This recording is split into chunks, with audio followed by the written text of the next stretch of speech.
He cut off hands to save on bullets. He built statues while his people ate tree bark. He struck his own son and killed him by accident. These aren't scenes from a horror movie. They're real rulers, real history. Every generation creates leaders. Some build nations, some change the world, and some look at millions of people and think, you know what would make this place better?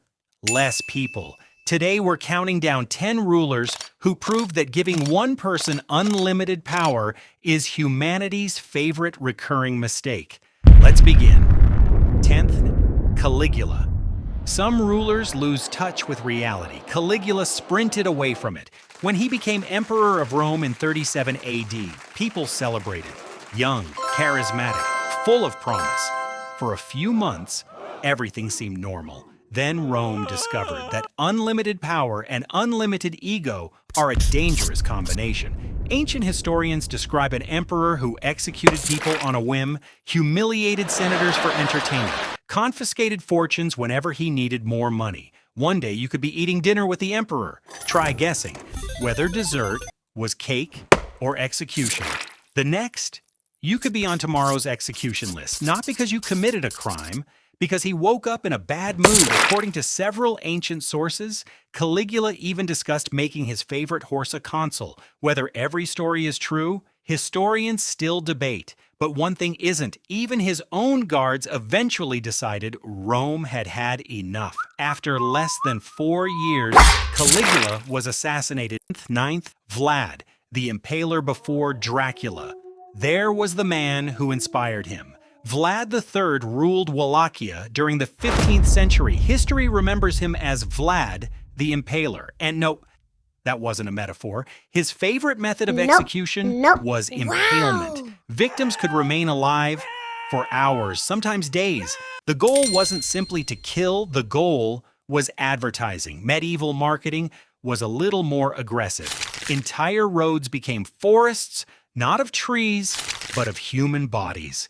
When the Ottoman army invaded, they expected resistance. Instead, they found nearly 20,000 impaled corpses outside the capital. Google Maps would have called it heavy traffic. Even experienced soldiers reportedly stopped and quietly reconsidered their life choices. Vlad understood something terrifying. Fear spreads faster than armies. People surrendered before battles even started because nobody wanted to become landscaping. Was he defending his country? Yes. Was he unbelievably cruel? Also, yes. History has a habit of celebrating monsters when they fight the right enemy. Imagine invading a country and the welcome sign is 20,000 dead people. I'd head home. 8th, Ivan the Terrible. If your own nickname includes the Terrible, your PR department has already lost. Ivan IV became Russia's first czar. At first, he was a capable reformer. Then his wife died. Paranoia took over. Ivan became convinced everyone was plotting against him. Nobles, priests, friends, probably the mailman too. If Ivan trusted you, you probably weren't paying attention. So naturally, he created his own personal army. The Oprichniki, dressed entirely in black, rode black horses and carried a dog's head and a broom. One to sniff out traitors, the other to sweep them away. Subtle. Villages burned. Thousands were executed. Then came Novgorod. Ivan suspected the city of betrayal. Evidence? Almost none, which apparently was more than enough. Punishment? Mass murder? Families were drowned beneath frozen rivers, homes burned, entire neighborhoods disappeared, and somehow Ivan still wasn't finished. During an argument, he struck his own son with a staff. The wound proved fatal. Congratulations, you've assassinated your own heir. Even Ivan reportedly broke down afterward, a little late for parenting advice. Whenever history calls someone the terrible, assume historians already tried. The polite version. 7. Kim Il-sung. Most dictators rule for a lifetime. Kim Il-sung found a way to rule for generations. In 1948, he founded North Korea. The country wasn't built around a constitution. It was built around one man. His portrait hung in every school, office, home. Children were taught he was almost superhuman. Question the government?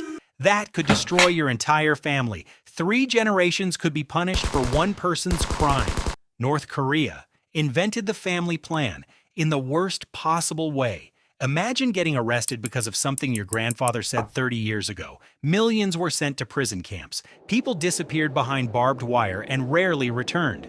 Then came famine. During the 1990s, hundreds of thousands died from hunger. While ordinary people searched for grass, tree bark, and insects, the regime kept building missiles and giant statues. Kim Il-sung died in 1994, yet officially, he remains North Korea's eternal president. Imagine refusing to leave office, even after death. Now that's job security. 6th, Pol Pot. Some dictators dream about building a better future. Pol Pot decided the easiest solution was deleting the present. In 1975, the Khmer Rouge captured Cambodia. Within days, entire cities were evacuated. Doctors, teachers, engineers, artists, anyone educated became suspicious. Even wearing glasses could get you executed. Apparently, looking educated, it was dangerous. Money disappeared. Inflation problem solved. Just remove money. Schools disappeared. Hospitals disappeared. Families were separated. Children were encouraged to report their own parents. Rice fields became prisons. Prisons became execution sites. In just 4 years, nearly 1 in every 4 Cambodians died. That's not rebuilding a country. That's deleting one. Imagine losing 25% of your country before your phone contract expires.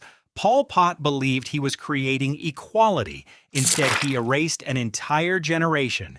If your revolution starts by killing all the teachers, don't expect a very smart ending. 5th, Leopold II. Here's something truly disturbing. Leopold II didn't just rule a colony, he owned one. Imagine monopoly. But everyone else loses in real life. The Congo Free State was his private property. Rubber was becoming valuable. Europe wanted more. Leopold wanted money. Villages received impossible quotas. Missed the target? You were whipped. Your family became hostages. Sometimes soldiers cut off people's hands to prove bullets hadn't been wasted. Yes, human hands became paperwork. Millions died through executions, forced labor, starvation, and disease. Some historians estimate up to 10 million victims. That's an entire modern country gone. So Europe could make more bicycle tires. Suddenly, walking doesn't sound so bad. The most horrifying part, Leopold almost never visited the Congo. He ruled comfortably from thousands of miles away. Cruelty becomes easy when you never hear the screams. Worst boss in history? No. Worst CEO of an entire country. 4th, Genghis Khan. Some rulers wanted bigger kingdoms. Genghis Khan wanted all of them. Born into poverty on the Mongolian steppe, he united tribes that had fought each other for generations. He built an army that turned terror into a weapon. When the Mongol horde approached a city, there were often 2 choices: surrender or resist. Resist. And the city could be burned, its population slaughtered. Surrender and survival didn't mean freedom. Women could be subjected to sexual violence and slavery. Men and children could be taken captive and sold or forced into slavery. The choice was simple: die in the city or live without freedom. And Genghis Khan didn't just destroy cities. Massacres were used to frighten the next ones into surrendering. Entire populations could be wiped out after resistance. Survivors became slaves, soldiers, or laborers. Historians estimate tens of millions died during the Mongol conquests, though the exact number is disputed. His empire stretched from the Pacific Ocean to Eastern Europe. He didn't just conquer with an army, he conquered with fear. 3rd, Joseph Stalin. If paranoia had an Olympics, Stalin would have executed the judges. When Stalin took control of the Soviet Union, being powerful wasn't enough. He wanted to be the only powerful person left. Then came the Great Purge. Party officials, generals, scientists, writers, neighbors, friends, people disappeared overnight. No trial, no explanation. Just a knock on the door, usually after midnight. Imagine hearing a knock at 2 a.m. Hundreds of thousands were executed, millions more disappeared into labor camps across Siberia, places so cold even winter seemed uncomfortable.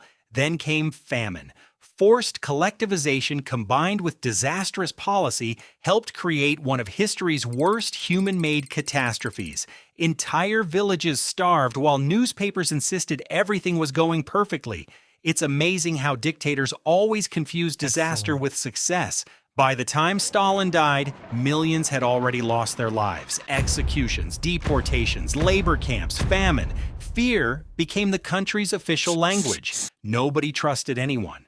Second, Adolf Hitler, history's most infamous dictator, not because he conquered Europe, but because he convinced millions that hatred could solve their problems.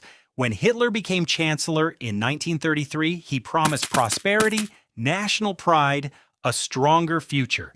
Instead, he built one of history's darkest nightmares. Political opponents disappeared, books were burned, propaganda replaced truth. Slowly, an entire nation was taught that some people mattered less than others. Then came World War II. Cities burned, countries vanished, entire generations disappeared.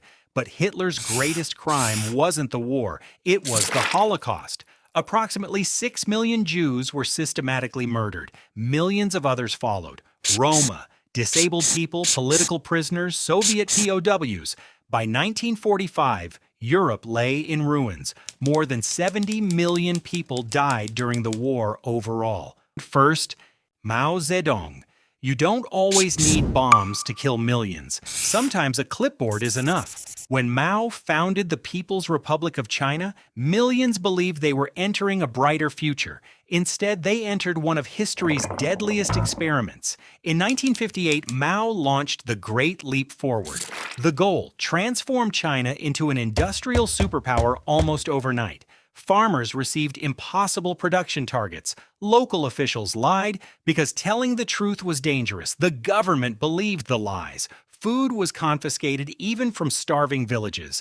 Parents watched children die while warehouses reported record harvests. People ate grass, tree bark, leather, anything that might keep them alive one more day. Historians estimate between 30 and 45 million people died during the famine, not because of war, not because of disease, because terrible ideas met absolute power, and nobody dared say, "This isn't working." That's the terrifying thing about dictators. The higher they stand, the quieter everyone else becomes.